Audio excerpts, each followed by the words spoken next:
Aren't you happy to be back in Texas? I am, though. So this is the first case we've worked on where we have 2 victims. Husband and wife.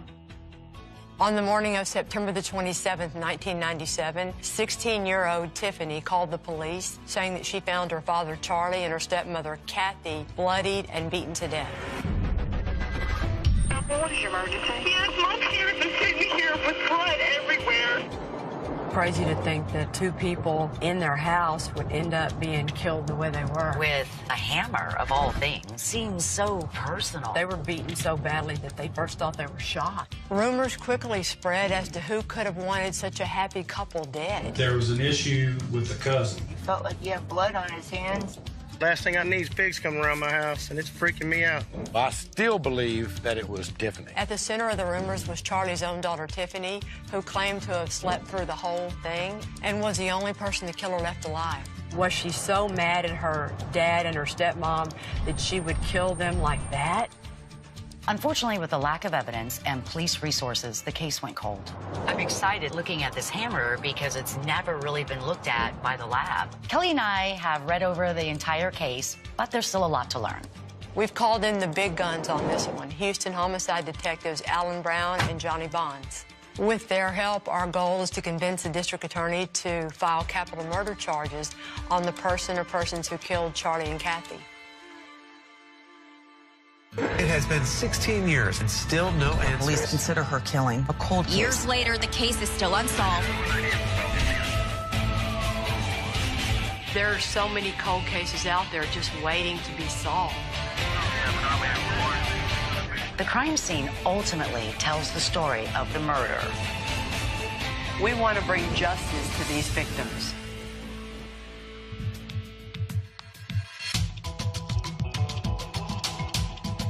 I'm going to bring you to meet some more of my people. No, wait a minute. The whole state of Texas cannot be your people. They're all my people. They're all your people.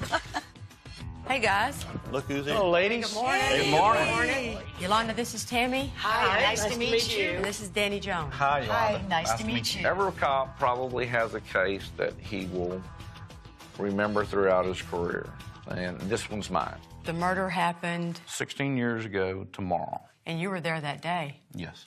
It was one of my first homicides as a detective, where all the responsibility was thrown upon me to solve this case. Well, we all read it. We're all excited. Us too. LaPorte is not the type of town that has a lot of violent crime. It's very rare. And so when you have a double homicide, it just gets everybody all scared. Well, show us the room. Let's go start You talking. ready? Right this way.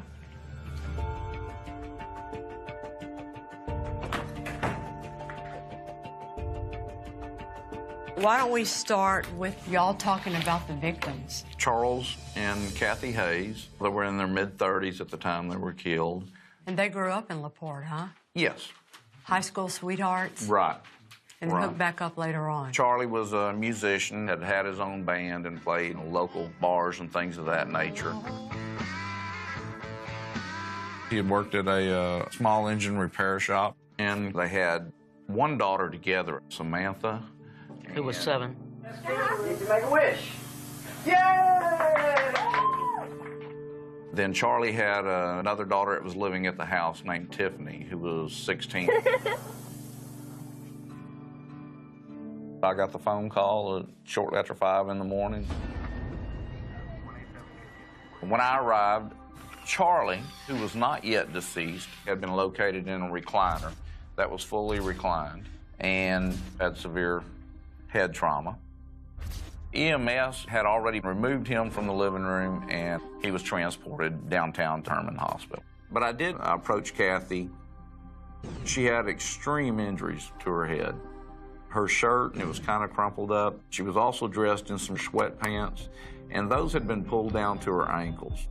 With Kathy's pants pulled down and the bruises on her knees, it was thought that this might be a possible rape. But that was later tossed out when testing showed no signs of sexual assault. We know that both of them were killed by a hammer. The day after the murder, the detectives located the murder weapon in a culvert right by the house. Later, the hammer was identified as belonging to the victims. Where was Tiffany? According to Tiffany, she was in her bedroom. Tiffany was the only person left in the house that night because Samantha had slept over at her grandmother's house, but strangely, Tiffany was left unharmed. And then she wakes up around 5 a.m. to what she thought was her father snoring, and actually when she goes in there immediately sees something's wrong and calls 911. What is your emergency? Yes, my parents are sitting here with blood everywhere. On both of them? On both of them. They're just, you don't know what? You don't know what happened? I don't know. I just woke up. Okay, so then y'all talked about a couple of suspects. Tiffany. I think anyone that first looks at this case says, well, how did she sleep through that? You know, we considered the fact if Tiffany was involved, maybe it was Brian, her boyfriend. Because if she didn't have the guts to do it but wanted it done, it could have been her boyfriend. The next phone call she makes after 911, she is calling Brian. Some say Kathy and Charlie wanted those two to break up. They didn't want her to travel down this road. Which could be his motive, if they're disapproving and they want him wanted him gone. Now they're married to each other. And have 4 children. Wow. Okay, so if it's not Tiffany or Brian, then who else are we looking at? According to Tiffany, when she went to sleep around midnight, Charlie was already undressed and in his bed. And later, of course, when he's discovered, he's dressed in black-colored Levi jeans. It's very possible Charlie could have got up and allowed the killer inside. I mean, he obviously got up and got dressed for a reason. Maybe someone came over and visited, and maybe we know that there was rolled marijuana joints in the ashtray. We showed Tiffany pictures and pointed out that there are pillows on the couch, and she's saying that was not there when I went to bed. Really? Yes. All right, so who would Charlie have let inside? Craig Hauser. He's a relative of Charlie. Right. He's Is it a first cousin or cousin. second cousin? What's his reputation around town? Alcohol and drug issues. He's got a short fuse, huh? Yes. Anger issues? Anger issues. What about his crush on Kathy? Lust. Yeah. At the time of the murder, his mother lived within a half mile. So that's walking distance. Yes. The last one we got up here is Paul Salazar, and we get his name because of Wanda Spiller, who did live right there in the neighborhood, who says right around 4:30 in the morning, she sees Paul, who she knows, running around, and it kind of freaked her out.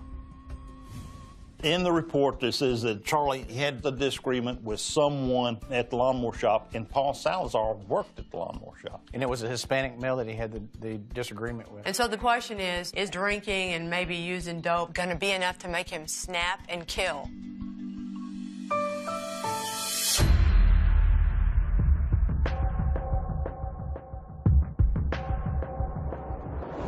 You said Tiffany's got 4 kids? Yes, her and Brian. Wow. We need to be cautious talking to Tiffany because we don't know if she's involved in her parents' murders or if she's just an innocent victim. Luckily, she and her half-sister Samantha are really eager to meet with us. But we're going to have Johnny Bonds listen in the car. Can you tell us anything about your dad, about your mom? You probably have a lot of stories. Always happiness. Just the music, constantly music. There's a lot of music. I remember the music room and being a kid and, running out there, and it was amazing. Since it happened, it's just been rough. I wish year after year that they were here with me. If we were able to have answers to this, I don't even think any words could describe the feelings that we would all feel. Samantha has never been told the details of the crime scene because Tiffany has always wanted to protect her sister from all that. But we need to ask her some other questions, too, so you don't need to hear all that right now. But in order to solve this case, we have to find out as many details as we can. As much as you can remember, kind of start with that night. I've always been a deep sleeper. And I just remember waking up and I heard just this weird breathing. So I get up and I'm rubbing my eyes, and I'm like, oh my gosh. I walk around and as I'm rubbing my eyes,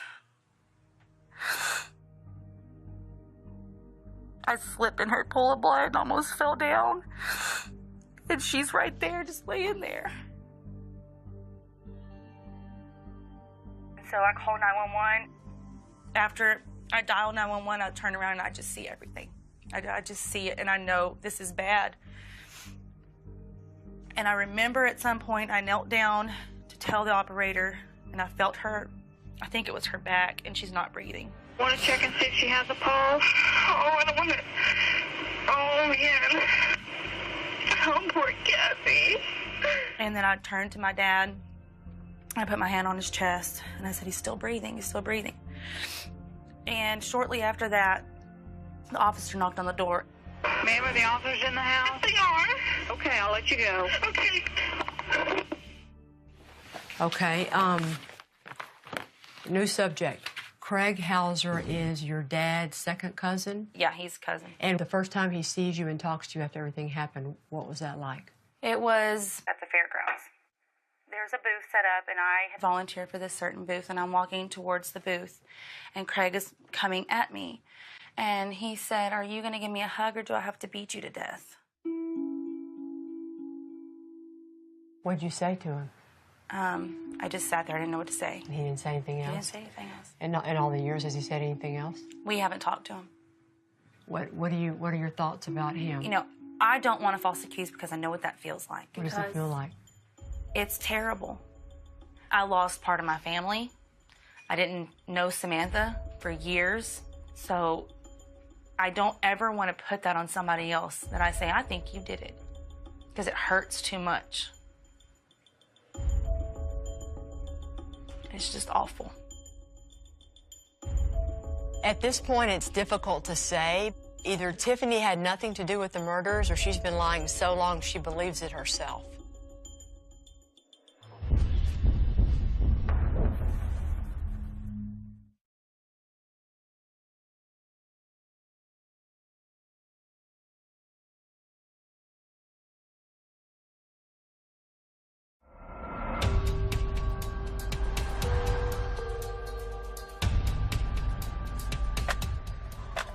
Assistant Chief Parker is here today because he was one of the first responders to the scene.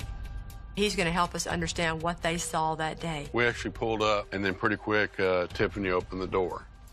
And she appeared to be pretty pristine, and I could see her father right here at the corner. This house is pretty small, with 2 bedrooms in the back and a living room and a kitchen in the front area.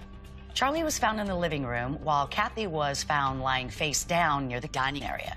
So we had to get help for Charlie because he was still breathing, obviously still alive. She was obviously dead on the scene.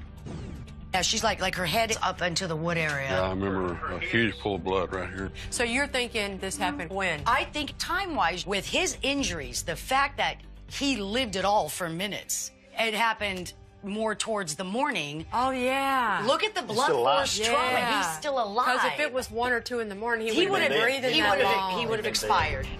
None of us believe that Tiffany, if she was involved, would have been the actual one to swing the hammer. So that leaves Tiffany's boyfriend, Brian, Charlie's cousin, Craig Hauser, or Charlie's coworker, Paul Salazar. We don't know how the killer got in or when he came in, but we know before he killed anybody, he had to get the hammer. And we know the hammer was on top of the refrigerator. Refrigerator's right here. He gets the hammer. Charlie was in that recliner. His head was right about here. Yes. So our killer comes beside him, and he's hitting Charlie at least 14 times. And, I mean, these are vicious strikes. He gets through. He's going to have blood all over him. Mm-hmm. He walks back in here. He sets the hammer down on the mat. We know that he set the hammer down because it's traced out with the blood and everything. But he does that after she's dead. No, before. No, before. This is his blood only. When the investigators tested the blood, that was a transfer from the hammer onto the placemat. It exclusively came back to Charlie. So that means Charlie was attacked before Kathy. And then all of a sudden she comes out. Then he sees her and he's like, oh my God. She realizes something's wrong. She goes to leave. Oh, no, you don't. I got your shirt. I'm yanking you back. You're trying to get away. You're trying to get away. I got your pants. I'm trying to reach for this hammer. And she's trying to get away. She actually crawls out of her pants. Her pants are around her ankles now. Oh, here's the knee spray. Look. Yeah. Here's the knee spray. Yes, and you come out of your pants. Okay. You go down. But now I'm hitting you. Some of these are actually coming through because there's like 2 marks on the wall there. So he's beating her when she's down. Oh, yes. Yeah. Oh, yes. And she does bring up her arm once. She's got a perfect circle mark where that hammer hit her in the arm. Then he goes to the bathroom. He goes in here, we got blood in front of the sink, washes probably his hands, probably his face, and the hammer. Then he leaves. He's still got the hammer in his hand, and he doesn't even shut the door behind him. Nope, he lives he in leaves. a jar. I mean, seriously, what y'all just did was very impressive. It makes perfect sense to me. It also says that we have a killer who knows where the hammer is, Yes. who knows how to find the bathroom. This is a small house, and Tiffany's bedroom was just feet away from where her parents were killed. It's hard to imagine that she didn't hear these attacks at all, but it's possible. A killer comes out, he's got the hammer in his hand, goes out through this gate, and we know he goes to this intersection. And it's, what, 5 o'clock in the morning or so, so Yep. it's still dark. And he doesn't stick this in here, he threw it up there. Because it was, what, a good 10 feet in there? At least, yeah. How'd y'all find it? We were desperate. Checking trash cans, culverts, ditches, everything around Good here. for you, man. The location of the hammer suggests a route that leads directly to two of our suspects. We know that Salazar lived to the left up here, just about 3 blocks away. And straight ahead down this street is where Craig Hauser's mother lived. Right. All right, let's go drive it. Where's the Salazar compound? We'll show you. According to a neighbor, Paul Salazar was seen banging on doors about 4 o'clock that morning, which is just around the time we think the murder could have occurred. There they are, right there. He also possibly had a prior altercation with Charlie at that lawnmower shop where they both worked. You were working at the lawnmower shop with Charlie Hayes. Yes. Did y'all ever have a disagreement between the two of you? No. He told his daughter he had a disagreement with a Hispanic male that worked at the lawnmower shop. I was the only Hispanic male there. But I never seen him have a disagreement. Okay.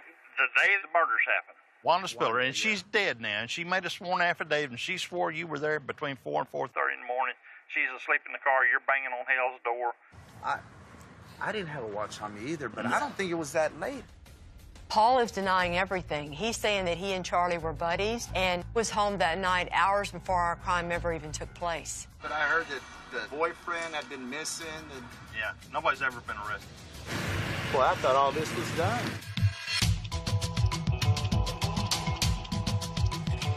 There have been rumors of Tiffany and Brian's involvement in this crime for 16 years. Hey, I'm Kelly. Nice to meet you. Nice to meet you. Mind if we talk to you for a minute? Sure, that'd be fine. What we need to do is track down any person we can find who might have witnessed firsthand any altercations between Charlie and Brian and Tiffany in the weeks leading up to the murder. I can't say because I don't know of the actual evidence of what happened, but I did hear that Charlie did not agree with the boyfriend Tiffany had chosen. I've heard some hearsay from other people. Is it the week before Kathy and Charlie died, Tiffany had told him that she was going to get married to Brian. And Charlie told her over my dead body. I heard that Tiffany and him were having sex and they were confronted about it, and that Charlie and Kathy did not want Tiffany seeing Brian. Huh.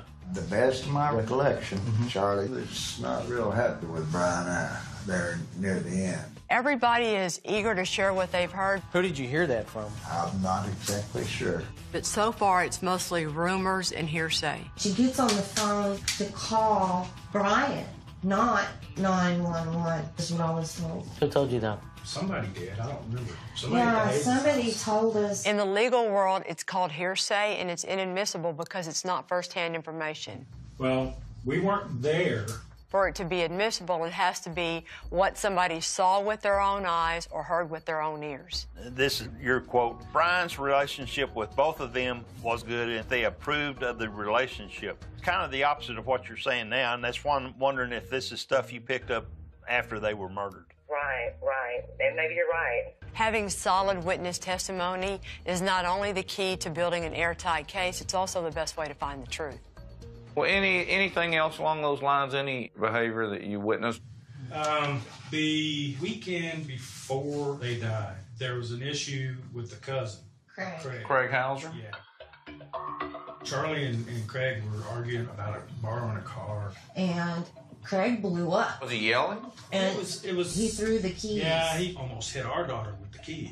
Did you recall that maybe Hauser had some inappropriate feelings toward Kathy? He kissed her in front of me. He kissed Kathy in front of me. He kissed her in the mouth. That's what Kathy told you, right? What Kathy told me. Okay. Now we're starting to get some first-hand information. Basically, Charlie had a rule.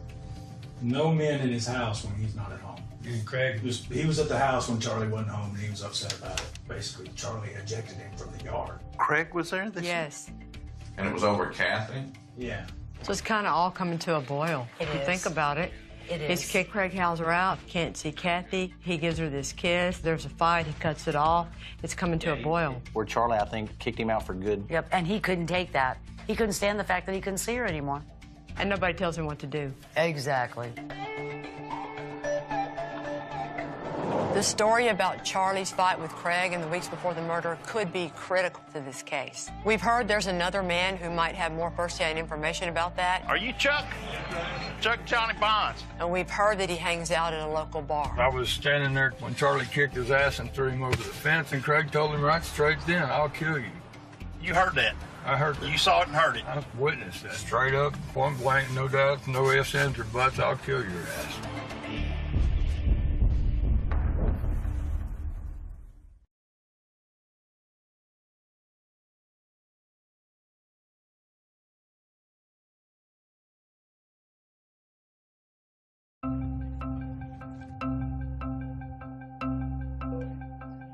We've got more indicators all pointing toward Craig Hauser, but before we can go there, we need to verify Brian's alibi. Remember on the night of the murders, yourself and some other people were at James Stanzik's apartment? Yeah.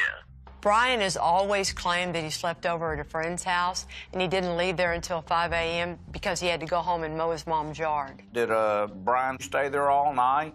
I'm pretty sure Brian was there all night with us. Okay. Do you remember him leaving? Do you remember Brian leaving? I know he left to go back to my parents' house because he had to go mow their grass or Right. something in the morning. Like 5 o'clock in the morning? Yeah, he wanted a ride or something, and I couldn't give him a ride. Did he not have a car? Did Brian did not have a car. Richard Rogers and Brian's brother's stories match their original statements. Now it's time to talk to Brian. Let's hear his story of what happened that night, and let's see what we think about him. Did Charlie ever have one of these come to Jesus talks to you about Tiffany? About, boy, that's my daughter? Oh, no. There wasn't ever any conflict? No, worried but, about no, because we were buds. I think he knew we were right for each other. We all had that understanding. We didn't try to do anything inappropriate in the house or anything like, Well, actually, I think somebody said that he asked you not to disrespect his house. Disrespect his house? By having sex with his daughter in the house. No, I don't recall that. So tell me signs of deception-wise, the way he's kicked back in the chair and all that. As a cop, what are y'all seeing? Y'all never had a conflict at all? No, he was like Skipper and I was like Gilligan. Oh. That's pretty much the way we rolled. That was his little buddy, Yeah, he's kind of stretched out, looks pretty... You're not reading anything funny. Yeah, he looks If he knows something, he tells you, and if he doesn't, he tells you. He seems pretty honest about it. I know that this is over your head for the last 16 years. Yeah. How's it affected you? I mean, we lost so many friends in the process, and that's the painful thing. All the people we used to hang out with just turned their backs to us, gave us the cold eye, man, and we lost pretty much everybody. We've spoken to everybody in the world of Brian and Tiffany, and it's time for us to make a decision about their involvement. Okay, so let's look at Tiffany, everybody. She didn't wake up. Probably the luckiest thing ever happened in her life. It's a good thing that Tiffany didn't wake up that night. That's a good point. If she did it, why would she call if her father's still alive? She doesn't know he won't live and say she did it. You sure he's breathing? He's got a heart bleeding. Daddy! Daddy! Whoever did this would have blood all over him. She didn't have any She blood on her. She has nothing on her. She appeared to be pretty pristine. Now we go over here to Brian. Nobody actually says they hear Kathy or Charlie say, "We told Brian he couldn't come around anymore." Charlie didn't tell you that he doesn't want Brian to come over anymore. And this is all hearsay. I mean, Oh, okay. Okay, alibied out. That's definitely cleared up. I didn't think he had a guilty bone in his body. So. And nor do I. Tiffany not only lost her parents, but she and Brian have been the victims of rumors and suspicions for the last 16 years. 16 years later. Yeah. So when all those people that all these years have been thinking that they did it, now y'all can go tell them all they were wrong. We're now down to 2 suspects. We don't have a lot of information pointing to Paul Salazar, so we're going to focus our investigation on Craig Hauser. I think if Craig Hauser did this, I think Donald Reed knows it. According to Craig's statement, on the night of the murder, he and his stepbrother Donald went out drinking and stayed at a local hotel called Grumpy's. The next morning, they checked out of a hotel and moved to a new one in Sugar Land, where they were going to be working construction. So now I would like to see what Donald Reed has to say about that night. Okay. So y'all were staying in Grumpy's Motel. Yeah. Y'all being out at some club. Texas Saloon. You remember that? Yeah, because Tanya had just came back around. Okay, so she was your girlfriend. Oh, yeah. Okay. And I told them to take the van. You're talking about Craig? Craig. And the next morning when you got out of bed to go to work, was Craig in the room with you? No, I was with Tanya.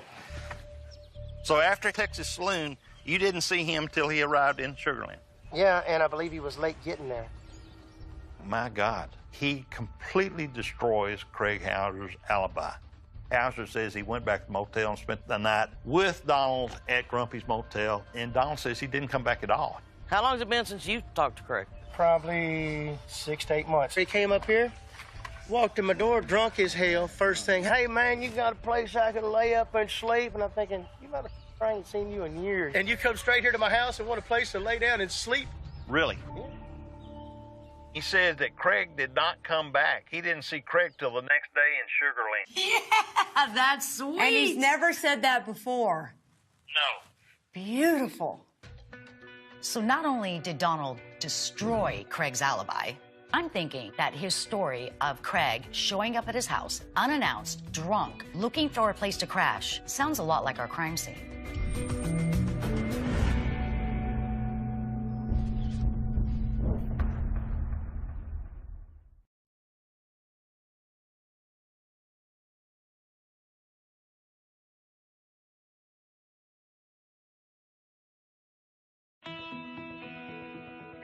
We have a lot of clues pointing toward the involvement of Craig Hauser in the 1997 murder of Charlie and Kathy Hayes. So today we're headed to Arkansas to track him down and try and get a DNA sample because that's never been done before. See what he has to say and compare it to his statement in 97. Craig's alibi has always been that he and Donald Reed spent the night at a hotel nearby called Grumpy's before leaving the next morning for a new hotel in Sugar Land. But according to Donald Reed's statements today, that is not true.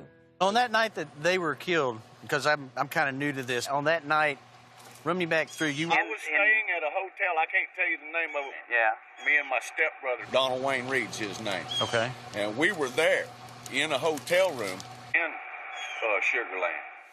We know from the hotel records that Craig did not check into that hotel in Sugar Land until the day after the murder. Either he's remembering that incorrectly or he's lying. There's some people that said that maybe you and Kathy had an affair. Is there any truth to that? No. Y'all never had any type of relationship or anything? Absolutely. Okay. Did you ever actually live in that house, No. or did stay for a length of time, a week or We something? were there all the time doing all that music recording. I mean, shoot, I was probably there 7, 8 hours a day, every day almost. Oh, okay. Whenever you slept over there, whenever you stayed the night, where would you sleep at? They had a couch right Yeah. there in the front room. Didn't you and Charlie have a fight or something? It wasn't a fight. There was never a fist thrown, nothing like that. Charlie never knocked you to the ground or anything No, outside? Charlie and I never, ever got into a physical altercation ever in our life. All right. Appreciate it, Mr. Hauser. So, did y'all ever get anything from Tiffany or her husband? You know how people Talk, and we got to filter through what's the truth and what isn't the truth. It's no surprise that Craig denied everything, but the very first cold case that I ever worked, I learned that the best way to solve a cold case is by finding the most important people in their lives after the murder happened. So the agenda today is to find all the women who have ever dated, flirted with, kissed, drank a beer with, had sex with, or God forbid, been married to Craig Hauser. There was a time you were separated from your husband, I believe, and that you actually dated Craig Hauser. Well, yeah, he never mentioned anything. Not until I was in Houston, going to Houston with him, and all of a sudden he said, "Now look, if I get pulled over, they might put me in jail." I said, "What are you talking about, or whatever?" And he goes, "Well, they think I had something to do with murdering these people." And he went like telling me how they found the bodies. And I was just like so scared. He said the man was sitting in a recliner and someone had come from behind and just hit him a bunch of times. A bunch of times? A bunch of times. He said that? He said that. Attacked from behind while sitting in the recliner is not public knowledge. So just that one statement alone is the one detail of the scene that no one would know but the police. Killers always tell somebody. They either cry about it or they brag about it.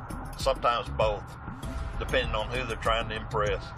Or intimidate. Yeah.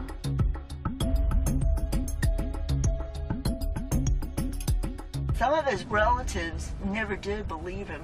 You know, he just kept insisting at that point that he was just there, he had nothing to do with it. He woke up and how tragic it was for him to see them. Okay, so he told you he was there, he woke up and they were dead. What brought that conversation up? He would have nightmares at night sometimes, and he'd wake up and say that he felt like he had blood on his hands, and he just didn't know what was real and what wasn't anymore. Or did he say anything about the weapon? He said that he had blood on his hands, he was trying to throw it away. It's not a confession, but it's an admission that he was You there. know, and apparently Craig's conscience isn't quite as clear as we thought it was. I thought it was going to be a feather day. We finally got some chicken. Yeah.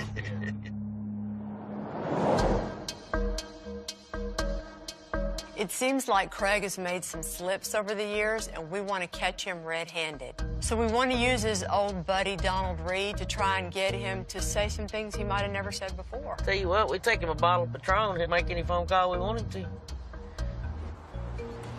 Hey, Don. You've been very helpful, and I'm going to ask you if you do something else, and you don't have to do it, but I'm going to ask you if you do it. What's that? I want you to call him. What? And just tell him that we called you and we'll come back up here to talk to you. Yeah.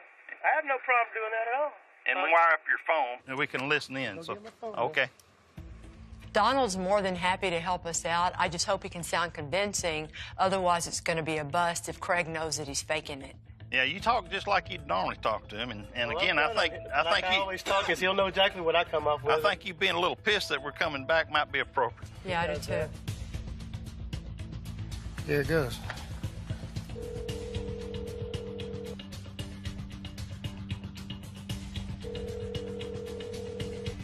Hey, man.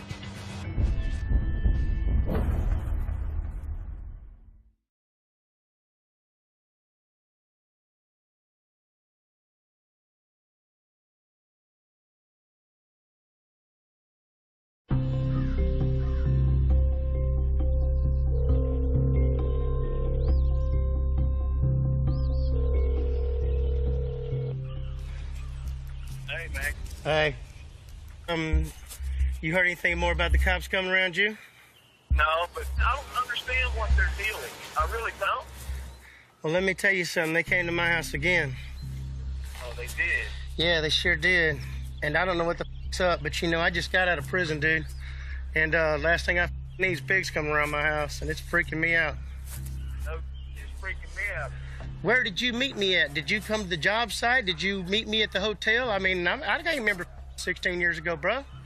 And I get f***ing nervous. I don't remember being at Grumpy's with you and Tanya. I thought I was already at the hotel in Sugarland. Hell, I don't know, bro. How would you be at the hotel in Sugarland if we hadn't gone to Sugarland yet? I don't know. That's what I'm saying. They're barking up the wrong tree anyway. Yeah. I didn't have nothing to do with it. All right. We'll holler at you later.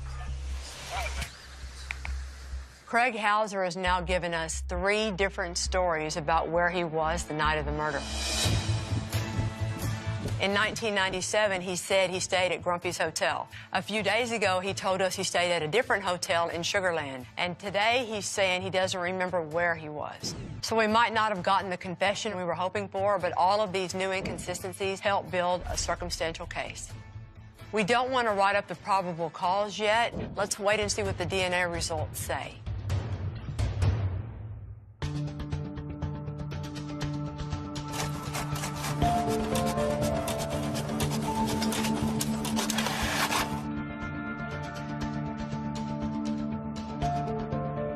All right. The first thing is The hammer is inconclusive, but we figured that was a huge possibility because we know that hammer was rinsed off in that sink. The white T-shirt, the panties, and then we got her sweatpants. All three of these are extremely weak, which means basically they're useless.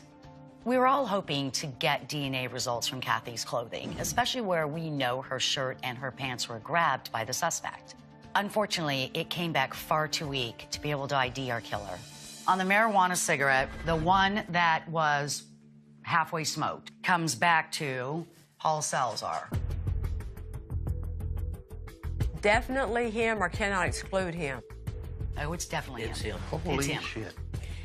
On the whole cigarette is also Paul, with nobody else. So Paul's on both. So that tells me the rolled marijuana joints came from Paul.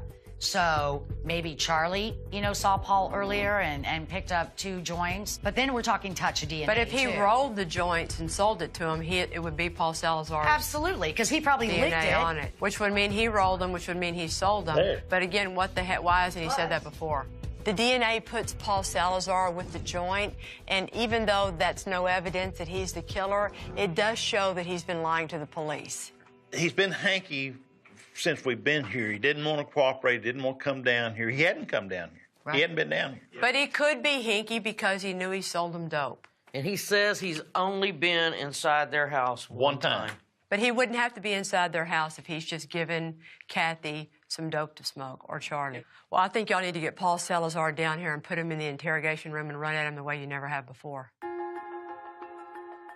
And show him the DNA report with his name on it and see what he says. Yeah, you gotta accuse him of it. Yep. Yep. A Accuse hard him of his interview. murders. A hard interview for the first time. Yeah.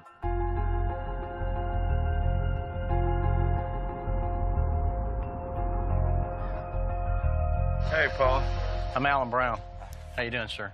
I know you're a real busy guy, Paul, but it would really help us if we could go down to the office because we're going to have to clear some things up on your original statement. And I have some questions for you that I really need some honest answers on. I've been honest. I know, Oh, and I'm I know you sure. have. Well, let me ask you this: Did you ever go inside Charlie's house and smoke marijuana with Charlie? Well, it's okay. I mean, that's what I'm talking about. We need the truth.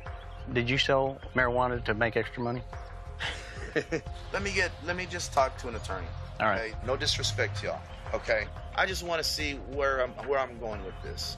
And I just want to make sure my ass is covered. You know what I mean? This is serious. What's driving me crazy is that there's a perfectly valid, innocent explanation, but because Paul Salazar is afraid to talk to the police, a capital murder case could go unsolved. That's what's making me crazy. That's about the best I could do, man. Yeah.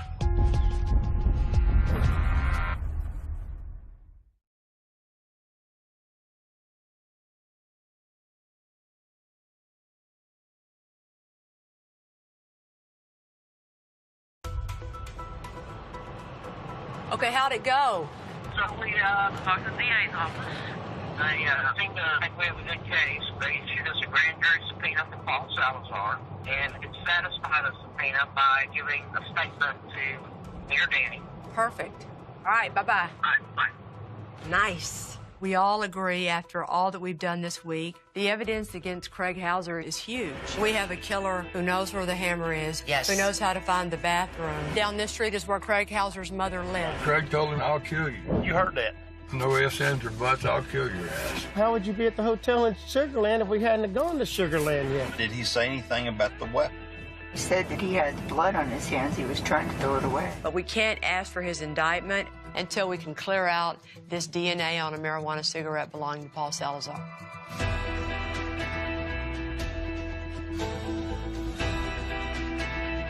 This is the moment we always hate. I know, because there's nothing we can do about it but sit here and wait. I know. If Paul Salazar's explanation is perfectly innocent, then we're good.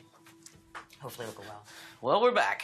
Hey. What happened? We met with Paul Salazar at his attorney's office. Basically, Paul's explanation was several times he's given Charlie or Kathy a joint. That was the reason that he was so hinky. He, I guess thought we could file on him now for delivering marijuana. So when we left there, we contacted the DA's office, and they were good with the explanation, felt like it made sense, and that cleared him, and they've agreed to take it to the grand jury and request an indictment on Craig Hauser for capital murder. That's awesome!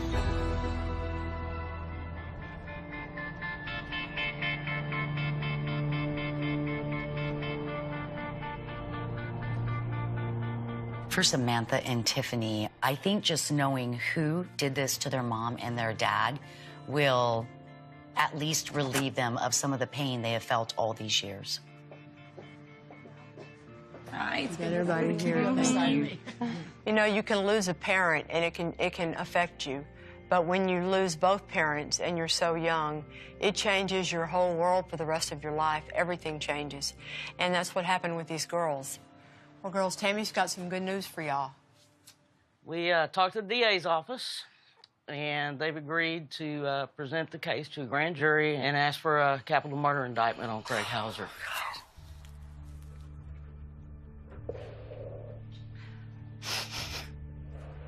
You and Brian are absolutely cleared in everybody's minds. Oh my God.